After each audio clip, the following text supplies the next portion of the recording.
half a dream and hearing voices, hearing voices, hearing half-dreamed confidences offering me the key.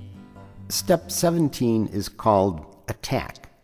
Now this step at this point in time is optional and should only be attempted by the kids that have shown a nice rhythm and a nice fluidity in step 16. Also, if your pitcher is one who tends to wind up with her shoulders in front of the hips at any time during step 16, you would not want to try step 17. They can go directly to step 18 and still learn all the basics of pitching. Having kids attempt step 17 when they're not ready to could lead to some bad habits that would be difficult to break later on.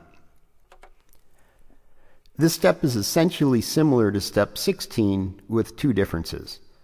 First, when bringing the hands down the front of the right leg, bring them all the way down to the knee. This will make her lean forward at the waist. At the time the hands reach the knee, the right knee should be in front of the right toe, which means that your ankle has flexed forward quite a bit. Also, the shoulders should be in front of the knee. The general angle of lean is about 30 degrees, both in the shin and in the upper body.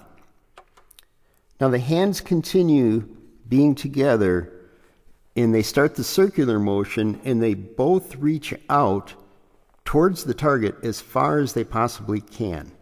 The momentum of the hands moving forward should pull the upper body towards the target. Now, what makes this step so difficult is that by the time the toe touches, the hips have to be in front of the shoulders in the leaning back position.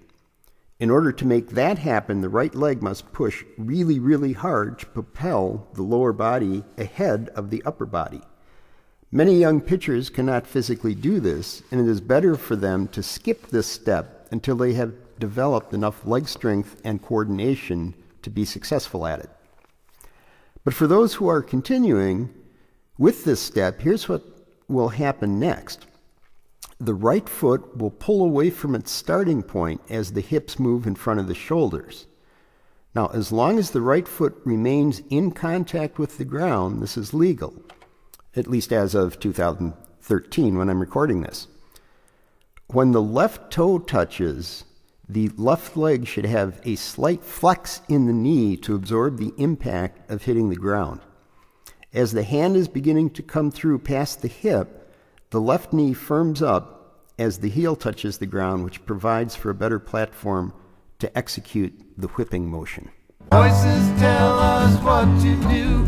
Sometimes they're madness, sometimes real, and we only know by what we feel. When we should answer and when we should say, when we should answer and when we should say, when we should answer and when we should say no.